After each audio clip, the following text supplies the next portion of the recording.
Welcome to the comment section, bringing you the best comments from across social media platforms.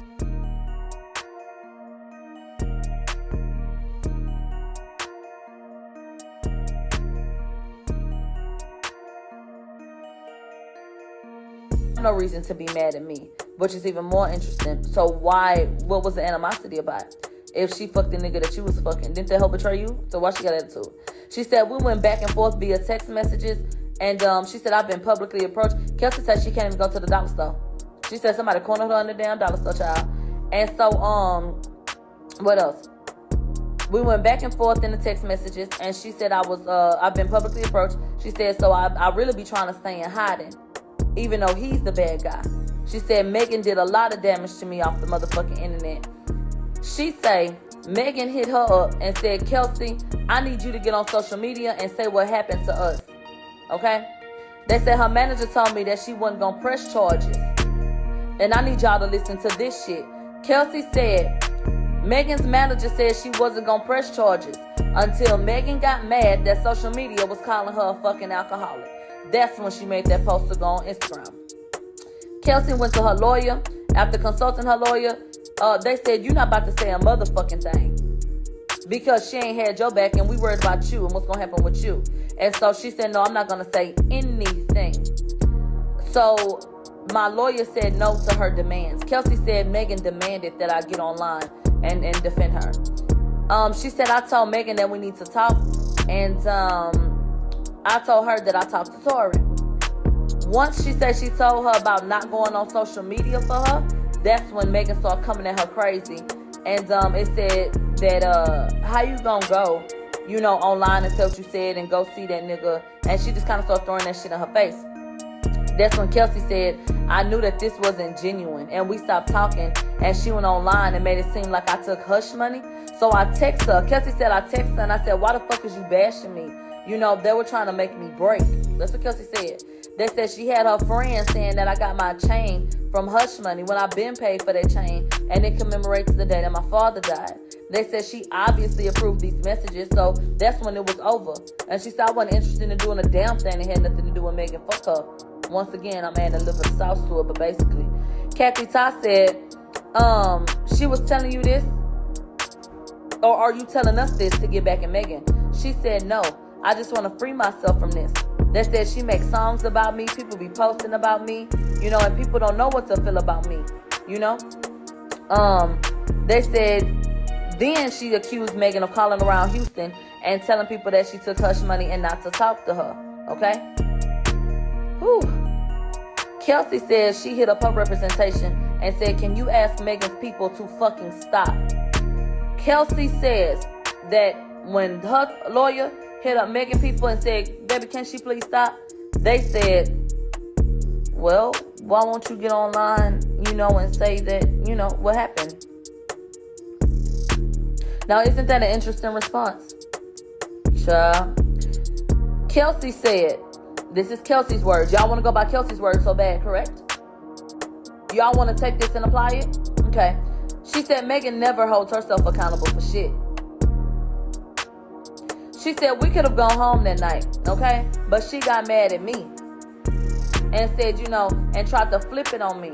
She said she tried to tell me, child, because now we back at the party in the circumstances from that night. She said that Megan told her, child, he tried to stay with Kylie. She said that's when I realized that she never would left a slip at Kylie's house. She was just mad that he was with Kylie. Megan is so low down that she knew that she was fucking Tory. Knew that Kelsey didn't know, but knew that Kelsey had fucked him. So she tells Kelsey, he over there with Kylie, bitch, trying to make her mad, trying to make her want to go back over there, when really she wanted to go back over there. That's what Kelsey said. So, yeah, they said she was mad that he was staying over there with Kylie. This wasn't about no fucking slipper. She said, Megan asked me to stop fucking with Tory because she may have to work with him in the future. But now I know that there were other reasons why she asked me to do that. So that would imply that she's so motherfucking low down that she went to her friend that she tried to hook up with the nigga and said, you know what, maybe y'all not fuck that nigga no more because I'm going to have to, work with him. But really, she wanted that dick out to herself. So then what happened? Hold tight. So, she said it's better to say that Kelsey was a bit of best friend and versus saying that Megan was mad about Tory and Kylie. She said, now I know I was pushed out, okay? Because she didn't tell the truth initially. She said they ain't gonna tell the truth under oath. Kathy said the trial will take place and the public won't know what's going on here. So the case has to be handled in court. And then Kelsey said, my concern, outside of this is my safety. And she said, we'll talk off the record about that. But, this is almost done. We're in a home stretch and we want a resolution for everybody involved. Kelsey said, I'm just trying to move forward. I don't think Megan knows, I never didn't want to tell the truth, but she's making it hard for me. And we finally get done with the audio. What I want to say at this point is, this audio meant absolutely nothing to me. This audio would have been damning, and it probably would have been a nail in the coffin. I'm gonna tell you the truth. This motherfucking, without evidence, because I ain't got none, this audio could have been the nail in the coffin had Kelsey corroborated it. I spoke to a lot of people, not the jury, of course, but a lot of people listening who sat there where we sat once we went out into the space, and they said, this would have meant more to me if we had a credible witness.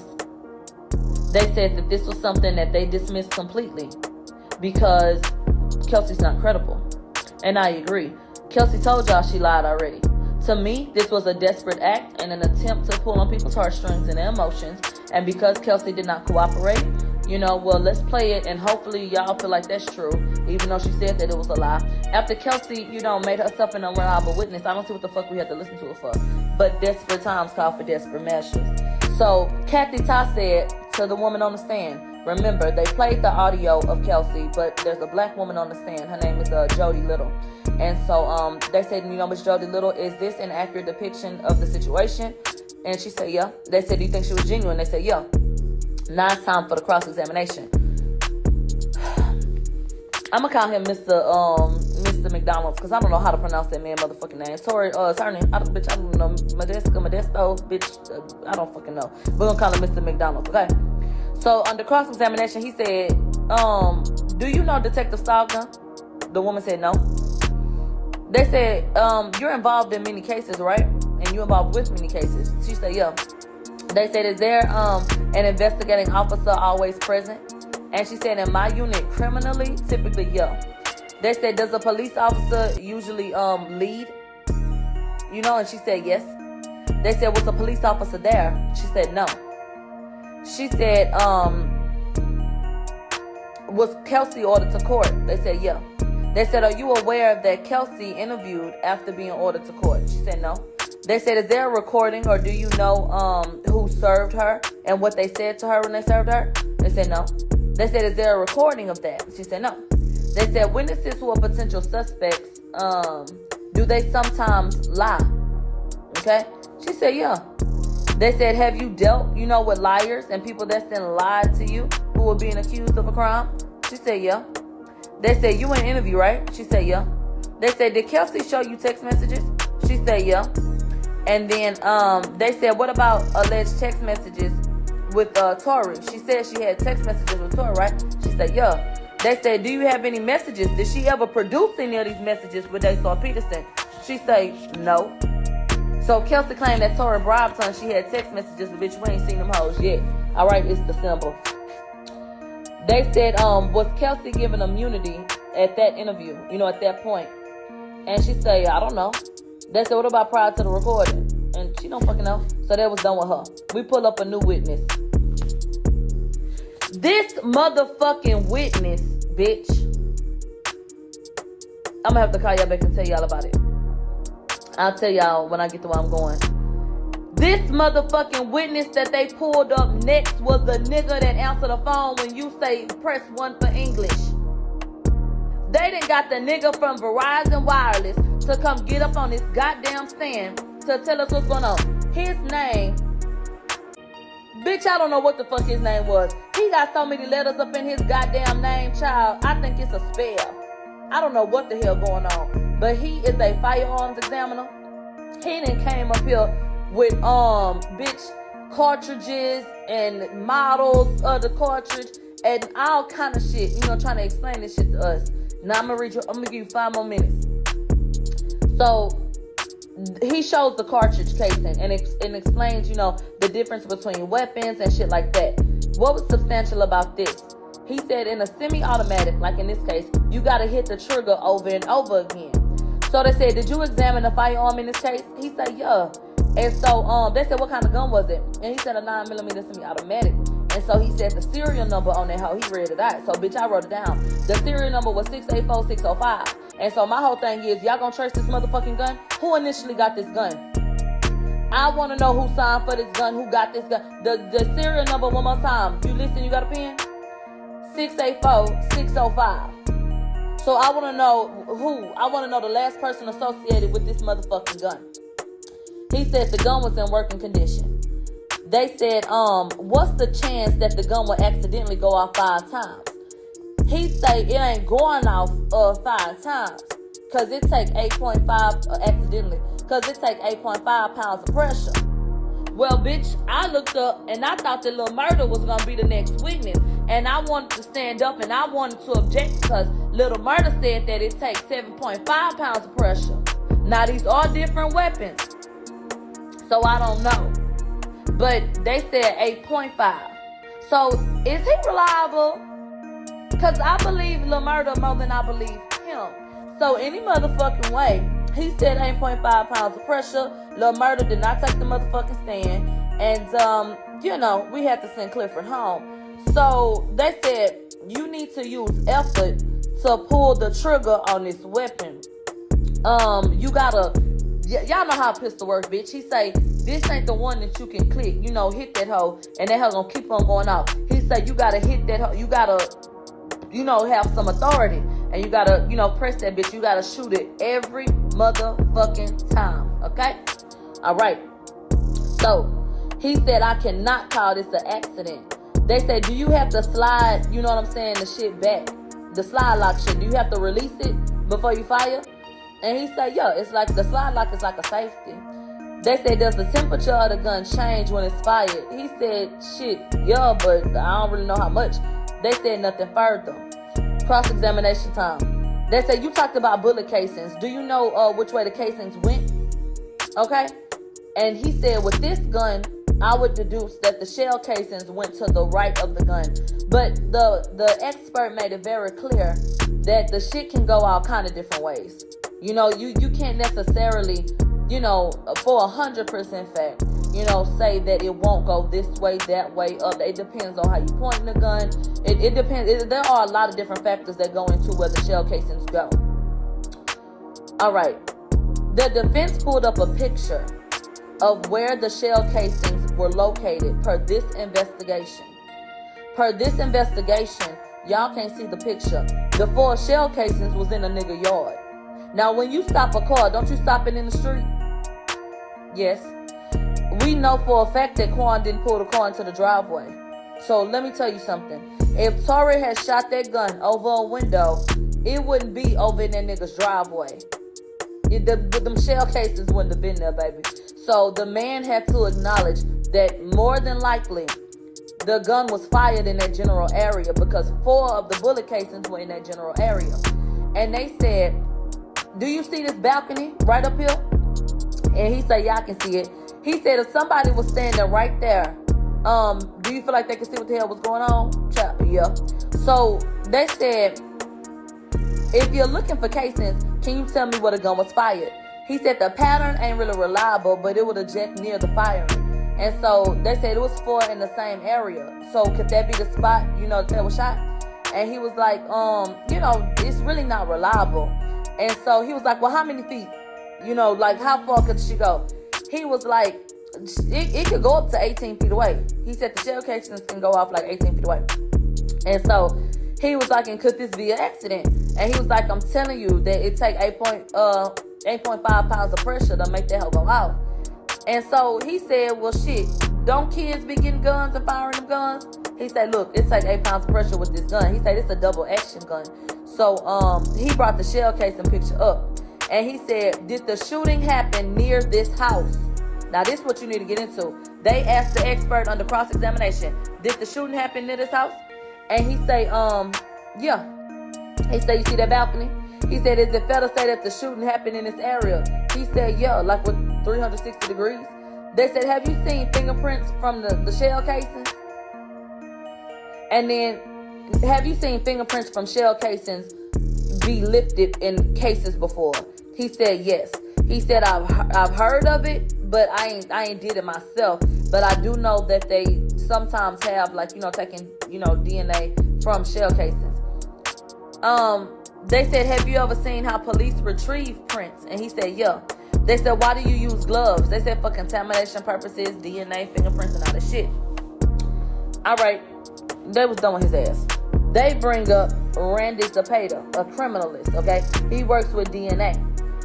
Ooh, I'm trying to hurry up. They said, did you obtain Tory's DNA? He said, yeah, I got a profile. They said, he said, I compared, the handgun in the magazine, to his DNA. He said, from the magazine, after I did, research on it, I tested it, I have 4 contributors. He said at least 2 were males. Get into these numbers. One person had 62% DNA on their hoe. The second person had 26%, then 9%, and then 3%. Okay? They said, did the person that held it the longest, or maybe fooled with it the most, would they have a higher percentage? He said, no, not necessarily. They said, now, when it comes to the magazine, was Tory excluded as a contributor on the magazine from that gun? He said, yes. Tory Lanez was excluded. His DNA was nowhere to be found on the magazine. This is what you put into it once you load up and put them bullets, all right? So, let's get to the handgun itself. Not the magazine, but the handgun. They said there was 1 male's DNA on it, and the numbers go as follows, just like with the other situation with the 62, 26, 93. 90%, 5%, 3, and then 2. That ain't on a 100 scale. What the fuck is them numbers? I don't know. Anyway, they said that was inconclusive. They said Tory cannot be excluded or included because they couldn't prove that his DNA was on the gun.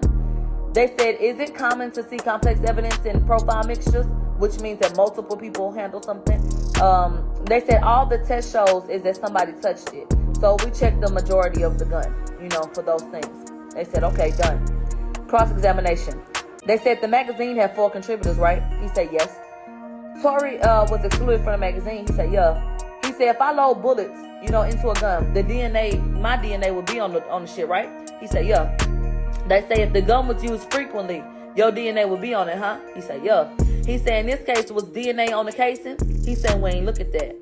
They say, if the gun is my gun and I hold it, load it, and shoot that bitch 5 times, do you feel like my DNA gonna be on it? He said, yeah, more than likely. So they said, you have 0 evidence for my client's DNA on the magazine. He said, yeah. He said, is my client excluded from the gun? Could you say that my client had that gun? He said, can you say that my client touched that gun? He said, no. They told me to go to rehab. I said, no. Kelsey'S say Tory woke up and said, hey, she said he whispered it. Redirect. They said, do you, no. They came back in and they was talking to the man. And he said, look, ultimately, I just do the damn report. And so he said, look, is there any evidence that my client touched the magazine or the damn gun? He said, no. Now, this is the get you gotcha. Chop, they said, do y'all have any samples for Kelsey? Do y'all have any DNA samples for Kelsey that were tested up against this weapon? No.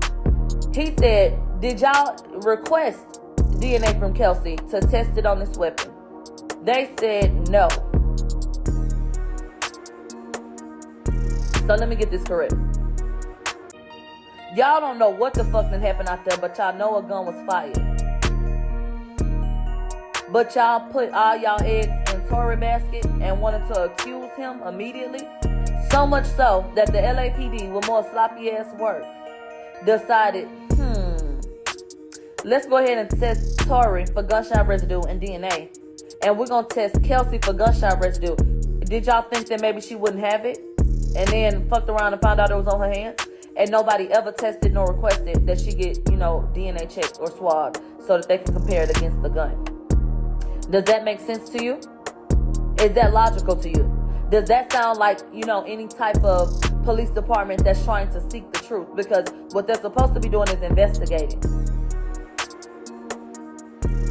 This all happened today, nigga. So I'm just trying to understand how this was ever balanced. I'm trying to understand why nobody's having a conversation about how the LAPD has cut corners consistently. And every time y'all cut a corner, it was to make Megan's case stronger. But let me continue on. I can give you 5 more minutes and that's it. And then we'll have to go over that other shit.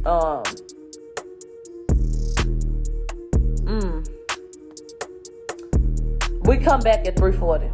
Okay, we had a little break.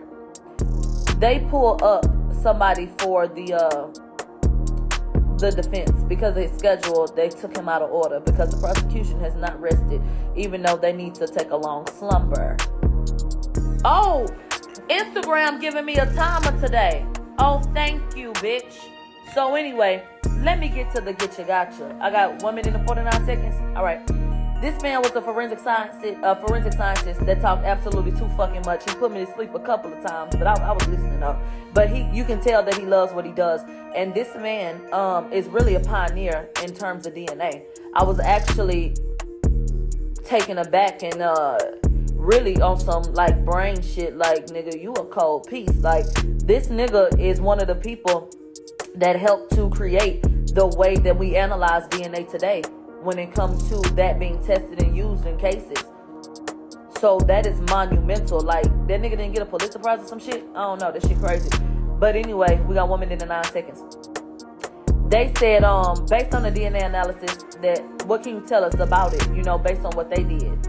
They said that they did the DNA testing on the gun and Megan. On the gun and the magazine, I apologize. They said, can you explain what the LAPD concluded from the handgun? He said that they said that they had DNA from 4 people and that one was a male. 45 seconds. They said, so at least one male was there. He said, yeah. And he said, but there was female DNA on the motherfucking gun.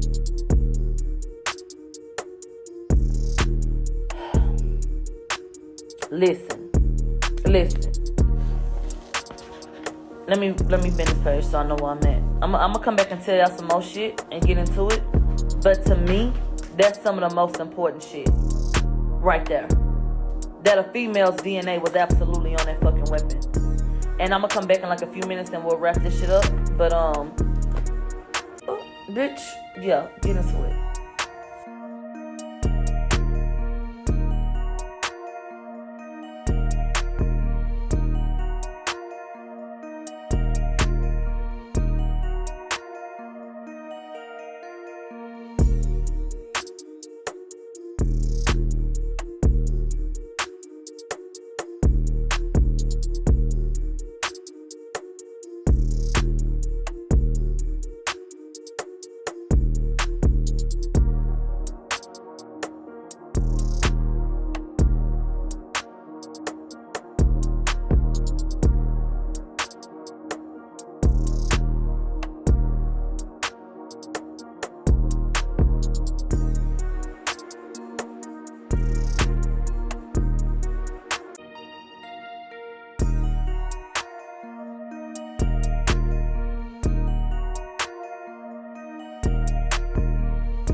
Tell us what you think down in the comment section, and don't forget to like, subscribe and share.